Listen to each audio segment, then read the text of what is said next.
Welcome to another episode of the Catch Your Breath podcast. Whether you're new here or you've been here before and you just keep coming back, I just want to say I'm really glad that you're here. This is the podcast where we have a space to pause, reflect, and reset before stepping back into the rest of homeschooling and life. And if we haven't met before, hi, I'm Inga. I'm a homeschool mom, an educator, and someone who spends a lot of time helping moms slow down, reframe the stress that we all feel, and catch their breath. And today, I want to talk about what happens when a season doesn't look the way you thought it would, and how a small, even a tiny shift in perspective can change the way you view everything. But before we go any further, we have to check in. So, how are you doing? How has your December been so far? Remember, I always want to know your word, so you can send me a quick, short email at helloinga.masick.com or hello@ingamasick.com. Just let me know what your word is. How are you feeling? Because that really helps me to know how to frame episodes, how to encourage, how to exhort, how to really be your cheerleader in this season while actually talking about the season that you're truly in. So this is the opportunity for you to check in with yourself to see how you're doing, but also to take a breath. So let's take a deep breath in and out, and another one just because, and then out. And if you need to pause and keep on taking those deep, deep, deep breaths in, please go ahead and do that. And then come on back and let's talk about December. So if you've been listening this month, then you know that we've talked about breathing through December in episode 64. And then we also talked about simple ways to make December matter in episode 65. But then this episode that we're going to talk about today is a little different because it came from me looking at this month that is almost over, that I cannot believe, and starting to have those thoughts that I didn't do what I planned, and now it's almost over, and I'm feeling like, ugh, how will I get in all the things that I wanted to do? And quite honestly, in some ways, allowing myself to have some animosity for the interruptions and the distractions in my well-planned December of what I wanted. And if that sounds familiar to you, then this episode is for you. And you don't have to name it out loud. It can just be our secret. But I know that a lot of times the expectations versus the reality can be hard because I told myself that I was going to rest, I was going to pause, I was going to ease up, and then simultaneously at the same time, or maybe do that first and then plan for the new year, make sure that the second semester was ready. I'm just going to check the curriculum to make sure that I was on track with where we needed to be, where I wanted to be. If we were going to keep using the same thing, I need to clean out my school closet. I'm forever cleaning out that school closet. Or rather, maybe I'm forever thinking about cleaning it out. But I feel like every time I clean it, I close the door, and when I open it back up, it's messy again. So I don't know what's happening. It's like there's some homeschool closet fairies in there that are just messing it up and leaving it for me and cracking up. And then, I don't know about you, I have IEW papers to grade, my own different things that they've done to grade, wanting to put their portfolio together, and wanting to say, all right, I want to subtract those things that really did not work this year, and I want to add those things that I've been thinking about doing but haven't done, and need to figure out how to fit into the schedule. And these were, and still are in some cases, the things that needed attention, along with all this resting that I wanted to do. And some of them truly are still going to get done. But I'm just going to wait till after the holidays. So they're still on the list and they were going to get done. But I know that the thing I wanted to do the most was just to rest and relax and to just be. Whatever that looks like to me. I was telling a friend, sipping on my sparkling apple my sparkling apple cider in my wine glass, feeling special in my comfy robe and my comfy slippers and my pajamas and just chilling. And the truth is, it hasn't turned out exactly the way that I pictured. But it also hasn't turned out the way that it has in the past. And that's not right or wrong. There's nothing wrong with what it's turned out to be in the past or what it's turned out to be now. But I think that the perspective of it matters. Because when I first looked at this month, I was thinking, man, I really didn't do what I planned to do. It really went into, oh man, I didn't slow down the way that I thought I would. I didn't get the things done that I thought I was imagining getting done. And now December's almost over and it didn't look the way that I hoped. And the truth is, if I would have stopped there, then the conclusion would have been that this didn't go the way that I wanted. And now I'm ending the year feeling that guilt and that pressure and that stress and all of that to just start the year with that same thing. Because I think sometimes when you end the year one way, the automatic thought process sometimes can be, and when the clock strikes 12 o'clock on 2026 or whatever the new year is, then I'm going to change perspective and I'm going to do all these different things. But you still have the weight of the year before or whatever was happening those couple of weeks, that month or whatever. And so one of the things that I know that is key is perspective. I loved that my brother introduced me to, I cannot think of his name. I want to say there's an Andy in there, but I know that the book was about the Lost Traveler. I think it was the Lost. I said I know, but I think it was the Lost Traveler. But the book by that same author was about perspective. And we were talking about something, my brother and I, and he said, you really need to read this book about perspective. And I could not put that book down. And when I can't put a book down, I have to get it on audio because I need to be able to listen to it. And some might say, well, just get it in audio and don't get the printed. And I want to do that, but I feel like I need the printed so I can write all over it. I got to write my notes. I got to highlight. I got sticky notes, the whole nine. I get it from my mama. So that's where I am. But that book helped me to look at perspective very differently. And I started to realize, and I have been living by this since reading that, is that how you look at a thing changes how you feel about it. And how you feel about it changes the actions that you're going to have when you're moving forward. It's going to change how you frame it, and it's going to help you to determine if you're feeling empty or full. And as I sat thinking about this episode, without notes, without a plan, I realized that I need to look at it again because I didn't want to be a hypocrite. Like I'm telling you to make your break productive. I'm telling you all these different things. And I'm saying, but what did I do? But sitting with that thought for a second allowed me to not look through it through a productivity lens, like was I productive or anything like that? Not look at it through the did I do enough, but just look at it again. And when I did, I could go back and look at what happened in a completely different way. And so here's what December looked like for me without thinking about performance. So at first I thought, man, I've just been driving my kids around and I really just wanted to stay in my pajamas. I just really wanted to stay in the bed. I just didn't want to get up. I want to do those things on my list. But when I looked at it again, I saw that we were having really fun and amazing conversations in the car. And not necessarily deep, but some of them that have impact.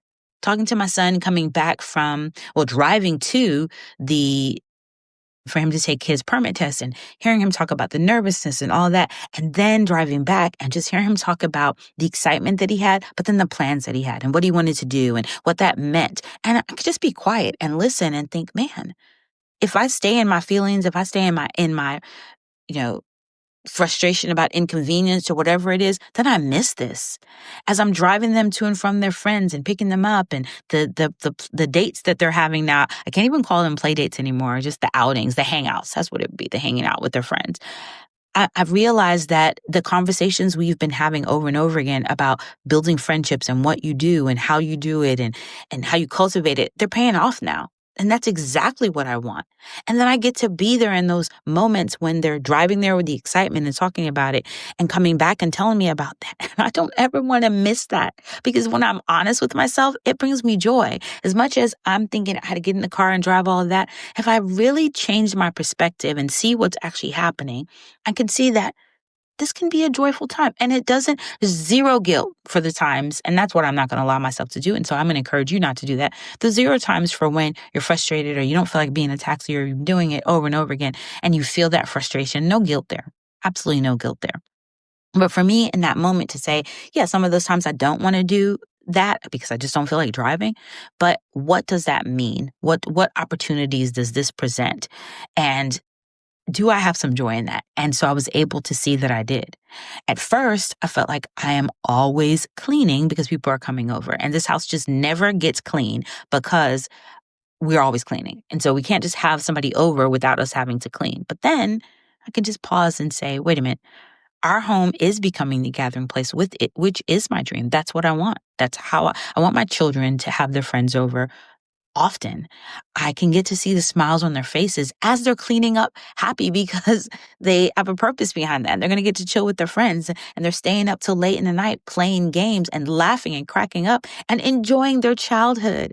And then for me, I think the biggest thing it's done for me in this season of having people over is just give me gratitude for what we have. That I'm not looking through the lens of I must have a perfect house, but can I have a welcoming house? Can I have a place where people want to be? At first, it felt like I really haven't caught up with my friends, and then there's all these guilt of, I'm not able to do it. And I wanted to reach out to so many of my friends that I just haven't had an opportunity to. And so when I haven't gotten to reach out to all of them, I'm like, oh, but I can reframe that and say, well, the conversations I am having with the people who are there, who I'm actually able to connect with, they're long conversations, sometimes an hour, sometimes more. I get to pray with them. I get to laugh with them. I get to mourn with them. And so me looking at quantity isn't as important as the quality of time.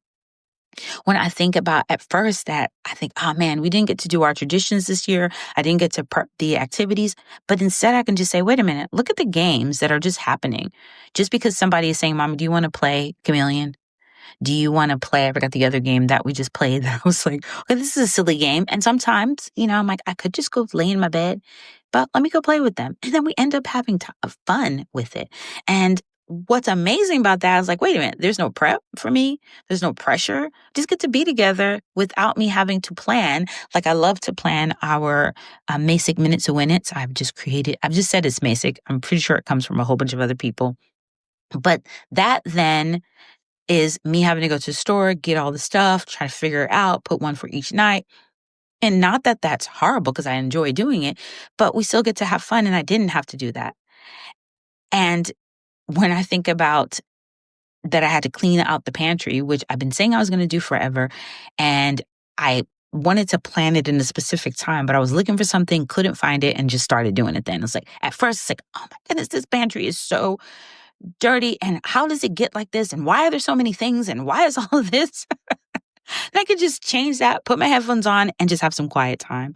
Listen to the books that I've been wanting to listen to, the podcasts that I've been wanting to listen to my thoughts, have gratitude for the food that God has given us, and then the reminder that, man, we have a lot of stuff here that I can use for cooking. I don't have to go to the store.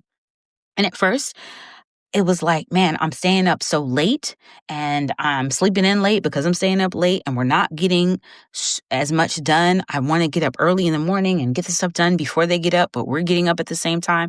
But then I just changed that perspective and say, wait a minute, the late night is not me just spending time with myself. It's with us, with the family. We're looking at movies together and we are always forever giving commentary. We just looked at one, which is actually interesting, on Angel Studios. I can't think of the name of it, but they've got some really good movies on Angel. So I'm not getting any money for that, but it's interesting, the things that are there. But we get to have that. We get to have deep conversations, lots of laughter where we're just joking. I get to turn off the alarm and don't have to worry about the time to get up. And then the mornings, as much as I want to say, okay, I'm going to do all these things and all that, there's no urgency and I don't have to feel that. When I think about just even the season that it is, this Christmas season, we didn't go all out for Christmas this year. And there was some guilt that came with that because I know that my kids love the traditions and I wanted to do those things. But I do believe that guilt can be a guide and we don't have to hold onto it. We don't have to sit in it. We don't have to swim in it. And once I was able to see where that was, and the traditions are just supposed to be the times that we are together to build the memories. So after I look at that and change the lens that I'm looking at that, I can say, wait a minute, if the outcome is the spending time together and making memories, are we still doing that? And that's a yes, because we're still celebrating Christ. We're still honoring the gift that God gave us in his son. but we're just not doing it with all the extras. And this isn't about saying that one thing is better than another, because there are the years we're still going to go back to our traditions, and that's okay. But it's acceptance that if you did all the things, that's good. But if you didn't, that's good too. And there's no comparison, there's no judgment, and there's no wrong here. I have enjoyed spending this time with my children. Once I've given myself an opportunity to change the perspective. When I've looked at the things that we have accomplished in helping them apply for jobs and talking about resumes and what it means to walk in a place and ask for a resume, to, how you stand up for that. How do you prepare for this? And then if you get the job, how do you be the salt and the light and all of that? I recognize that matters, even if it doesn't look festive or seasonal. There's not a specific time for this. It's the time that's now. And so if I had rushed past this season thinking I didn't get everything done, then I would miss what actually happened. Because a lot of times what got done isn't necessarily visible. And sometimes it isn't measurable in the moment. But most times it's meaningful. Because if we stop and pause, like I've had to do, we will find that there was rest. Rest looked different than what we thought it was going to be, laying around in our pajamas, but just resting in the fellowship that we have with our family. And there was peace, because there isn't running around doing all the things. And there was presence, which most of us would say that's what we want. And sometimes that's the work. So if your December didn't look how you expected, if your traditions were skipped for whatever reason, you got some, you didn't get some, you didn't get to plan it ahead, if you didn't have the energy that you thought you were going to have, if things felt quieter and less impressive than what you expect or what you wanted, well, before you decide that it didn't count, just look again at it. Change your perspective. Not at what you didn't do, but at what you actually did do. Because if your December was full and busy and joyful, that counts. But if it was quiet and calm and peaceful and under the radar, that counts too. And the truth is, there's room for both. This month, honestly, just reminded me that some of the most meaningful things that never make it onto our to-do lists are the things that matter most. They happen in the kitchen, they happen in the car, they happen on the couch, late at night, in the conversations without any sort of agenda. And that, once we can change our perspective, can be enough. So here's your one thing for today. Think about one thing that you wrote off as nothing that you did this month. And then ask yourself what it actually gave you. And sometimes it requires kind of just going through, not thinking about your to-do list, but your to-done list. What did you do? What were the things you did? And the things that you don't think that would make it on the list, driving kids around, but you did it. And then look at what can your perspective look like? How can you change what you think about that thing? And when you do that, a lot of times that can give you joy. Well, I hope that this episode helped you to change your perspective a little more, helped you to embrace the December that you're having, no matter what that December looks like. It is your December, you're having it. Your December of 2025 will never come again, and so we might as well embrace it and how we embrace it. And I'm praying for you that you are finding peace in the middle of this season, that you are finding joy in the middle of this season, and that when this year ends, that you can go into the new year feeling good about it, feeling at peace with it. And if that has happened, or you want some scripture to help you to help that to happen, then just email joy, Joy, to hello@ingamesick.com, and I'll send you the scriptures that we have, that I've kind of cultivated just for myself to help me to have some more joy, to help me to have some more presence. And also, if this helped you to get perspective and you've been having some chats with some other moms and you think this might be a good episode for her, then go ahead and share that, because I think together, when we're in that same place, you even sending it can make her say, I didn't know you were experiencing that. That's what I've been experiencing. And it also helps to let others know so that I can continue encouraging. I hope that, once again, this helps you go into the rest of your week with joy, into your weekend with joy, to help you to obviously breathe easier, to live more freely, and to homeschool with joy. And until next time, remember to take a moment to catch your breath.